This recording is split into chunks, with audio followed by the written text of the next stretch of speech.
मेरे पिताजी ने पूछा कि कब है पेरेंट्स टीचर मीटिंग, है ना।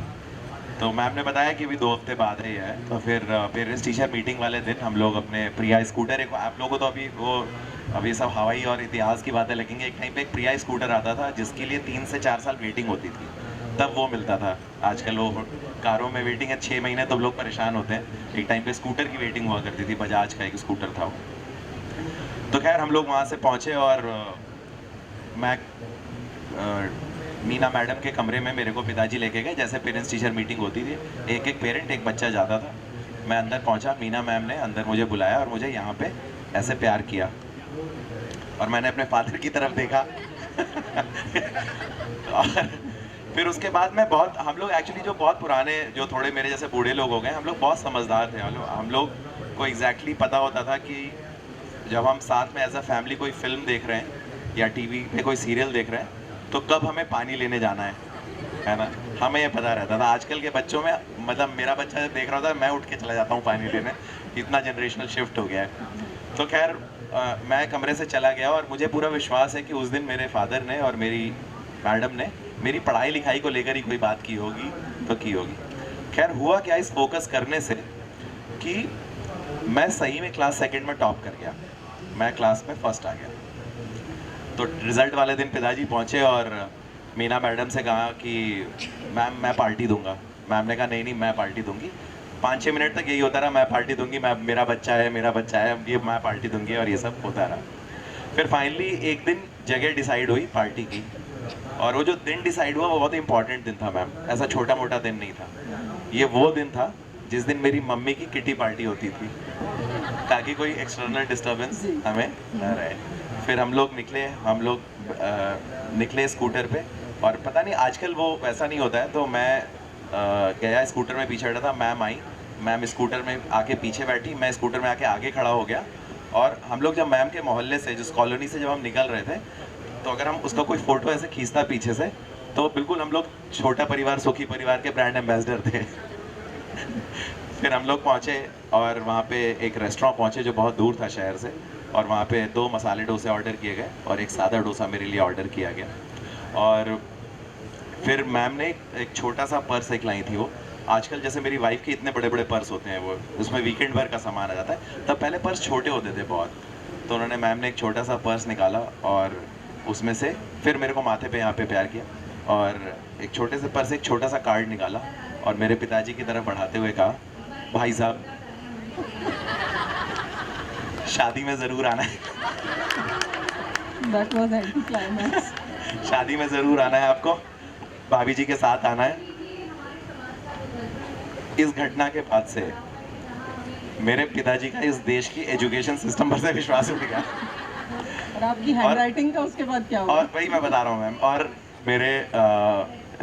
मेरी पढ़ाई पे उसके बाद से ध्यान नहीं दिया गया, तो मेरी हैंडराइटिंग और मेरी मैथ्स दोनों ही आज तक गड़बड़ है।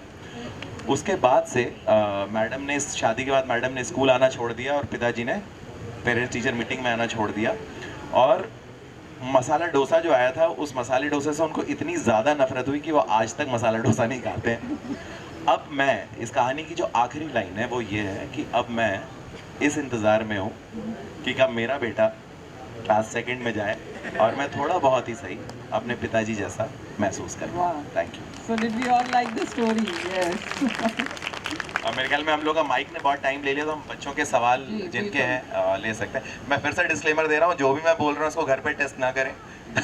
आप लोग पता चला घर में जाके बताओगे कि आज सुन के आए हैं, वो बता रहे थे सर पढ़ना लिखना नहीं है। जो भी बच्चे कोई जो भी है, question- आपको जो भी सवाल है तो आप Yeah. प्लीज पूछिए, जो भी Yes, आपको मैं लगता हुई, you can है। come. इनको माइक Yeah. दे दीजिए, अगर यहाँ आ जाइए, माइक एक दे दीजिए इधर, यहाँ पर। यहीं पर आ जाए, यहाँ आ जाए, आगे आ जाए। ज़्यादा बढ़िया। माइक, हाँ एक से बेटा माइक दे रहे हैं, इस तरफ दे देते माइक You में। can come up here. हाँ, Come up. आप चलिए। No, you can take my mic. You can take this one. ना ना आ गया, यहाँ पे आ जाइए आप, Hello. थोड़ा थोड़ा उस तरफ, Okay, so good afternoon, sir. Yes, ma'am. थोड़ा उस I तरफ actually आइए, got like a couple of questions from वहाँ पे जाइए आप। like all of us behind there. So one really common question that we got, as you said that you got top grades, okay, throughout your life. is getting top थोड़ा grades, सा झूठ बोल दिया था मैंने, हमेशा टॉप नहीं किया मैंने। but since 19 out of 20 is well an aim. Class second में मैम। खैर एनीवेज प्लीज आप पूछिए, सवाल पूछिए। Is like getting top grades really that important? Do you believe? Because like most of us, let me tell you, most of us they are the backbenchers, so they have this really like they cannot connect with you on this one. So this is a very common question. तो पहले तो मैं बता दूं, मैं भी back bencher था और मैं पीछे बैठ के कॉमिक्स और मैगजीन पढ़ता था अपने स्कूल में, है ना। ये कोई बहुत अच्छी बात नहीं है, लेकिन चूँकि मैं पहले से ही पढ़ लेता था कोचिंग में। देखो एक चीज़ जानो, मैंने गलती से इंजीनियरिंग किया और उसके बाद एमबीए किया बहुत अच्छे कॉलेज से, सिम्बोसिस से किया। और मेरे को एक चीज़ रियलाइज़ हुई लाइफ में, सब बच्चों को मैं बता दूँ कि जो नंबर्स हैं, है ना, आप पे बहुत प्रेशर रहेगा अच्छे नंबर लाने का। और इवेंचुअली अब मेरे को कॉलेज छोड़े 15 साल से ज़्यादा हो गया है। नंबर्स मैटर करते हैं क्योंकि आपको कुछ एक इंटरव्यूज़ वो नंबर ही देते हैं। आपको suppose if you want to work in a McKinsey, है ना, suppose you want to work in a top shot बड़े ग्रुप में, तो वो नंबर्स इंपॉर्टेंट है। लेकिन इवेंचुअली केवल नंबर्स ही इंपॉर्टेंट नहीं है ना। लेकिन आपको अगर कोई सब्जेक्ट अच्छा लगता है, जैसे मुझे केमिस्ट्री बहुत अच्छा लगता था, है ना, बहुत ही अच्छा लगता था। मतलब केमिस्ट्री में मैं आँख बंद करके भी मैं सॉल्व कर सकता था। लेकिन मेरी फिजिक्स बहुत ख़राब थी, तो जो मैं इंजीनियरिंग कॉलेज में, मेरा बहुत अच्छे कॉलेज में नहीं हुआ, तो मेरा फिजिक्स की वजह से नहीं हुआ। लेकिन अब आप देखोगे अपने आसपास बहुत सारे एग्जाम्पल हैं। जैसे अभी हम लोग के जान पहचान में एक कोई थे जो क्लास 10th में फेल हो गए, बाद में YSC हो गए, है ना। ऐसे बहुत एग्जाम्पल हैं। तो ये नहीं है कि नंबर्स ही इंपॉर्टेंट है, एंड आई एम श्योर आप पे हर तरीके से वो प्रेशर रहेगा। आप जितना कर सकते हो, अल्टीमेट चीज़ लाइफ में नंबर्स नहीं है, वो जो बेसिक सिंसियरिटी है, जो भी काम आप पिक करते हो। क्योंकि लाइफ आप एक भी जो चीज़ आप पिक करोगे, चाहे आपने आर्ट्स पिक किया, आपने मान लो आपको ब्यूरोक्रेट होना आपने पिक किया, या फिर आपने साइंटिस्ट होना पिक किया, या फिर अब तो हज़ार प्रोफेशन है। आपने, मैं कह रहा हूँ, कल को आपको शेफ़ होना पसंद है, जैसे कौन नहीं चाहेगा कि मैं संजीव कपूर जैसा शेफ़ हो जाऊँ। Anything which you pick, life में the thing which will matter is the sincerity, कि लॉन्ग टर्म में आप कोई भी काम कितना अच्छे से कर सकते हैं। और जो दूसरी चीज़ मैटर करती है, आप इरिस्पेक्टिव कोई भी फील्ड, मैं तो हिंदी लिख रहा हूँ, हिंदी बहुत ही नीश फील्ड है हिंदी में लिखना। और अगर आप अपनी फील्ड के, आपको बहुत सिंपल एक चीज़ ध्यान रखिए, अगर आप अपनी फील्ड के टॉप 1% में हैं, तो आपको ना पैसे की कभी लाइफ में दिक्कत होगी, ना आपको इज्जत की दिक्कत होगी, ना आपको नाम की दिक्कत होगी। और वो भी मैटर नहीं करता। Ultimately life is all about being happy, कि आप उतना खुश रह पाते हो नहीं रह पाते हो। तो मैंने बात थोड़ी सी घुमा के बोली थी। मेरे को एफर्ट नहीं करना पड़ता था टॉप 3 में आने के लिए, क्योंकि नेचुरली मेरे अंदर था वो। लेकिन इसका ये मतलब नहीं है कि जो मेरे साथ क्लास में बाकी लोग थे, उन्होंने लाइफ में इवेंचुअली बहुत अच्छा नहीं किया। तो मैं अब देख पाता हूँ कि जो मेरी क्लास के जो बहुत ऐसे लोग थे जिनकी बैक लगी थी, उनमें से कितने लोगों ने अपनी कंपनी, और यहाँ नहीं, अमेरिका में 1-2 लोगों ने कंपनी खोल ली, एक ने लंदन में कंपनी डाल ली, और उसकी, मेरे साथ इंजीनियरिंग में था वो, 1 साल ईयर बैक लगी थी, फेल हो गया था वो, और इवेंचुअली उसकी कंपनी में अब मेरे जैसे या हमारे बैच के टॉपर जैसे लोग काम कर रहे हैं। तो लाइफ ना बहुत लंबा गेम है, इट्स अ लॉन्ग रोड। तो 1-2 साल आपके ख़राब नंबर आएंगे ही आएंगे, 1-2 साल आप बहुत अच्छा काम करोगे, तो जब आप जॉब में जाओगे तो आपकी ख़राब रेटिंग आएगी ही आएगी। बट इट्स अ, आप ये मान के चलो, it's a 25 year 30 year long road after that. तो 1-2 साल अच्छे ख़राब है, तो नंबर्स का लोड नहीं लेने का है। लेकिन ये बात घर पे बतानी नहीं है कि मैंने बताई है, ठीक है। और कोई सवाल? एक और सवाल था आपका। Yes. Okay. So I'll reference to this topic. बातें और हमारी वजह. So is there anything as like too much बातें? Since like I would personally say I identify as like the talkative student. Okay, and generally the talkative one. So is there anything like बहुत ज़्यादा बोल दिया and all that in considering this? नहीं, अब ये depend करता है किसको बोल रहे हो। तो अब जैसे अपनी टीचर को आप नहीं बोल सकते ना बहुत ज़्यादा, लेकिन अपने दोस्तों में आप कुछ भी बोल सकते हैं। लेकिन आइडली जो मुझे लगता है, एक चीज़ जो मैंने रियलाइज़ की, अगर आपको कोई चीज़ फील हो रही है ना, जैसे कोरोना में आप लोगों ने शायद ऑनलाइन क्लास किया होगा, सब किया होगा, है ना। जब कोरोना यहाँ पे था, मैंने एक चीज़ रियलाइज़ की, कोरोना में हम लोग की लाइफ पूरी स्टैंड स्टिल थी ना, सबकी लाइफ। एक बहुत बड़े एक्टर थे इरफान खान साहब, है ना, बहुत बहुत बड़े एक्टर थे, और जयपुर से ही थे। जयपुर से ही थे। और मेरे उनके और मेरे बीच में कई सारे कॉमन दोस्त थे, है ना। और मैं उनको कभी भी बोलता तो मैं उनसे मिल सकता था।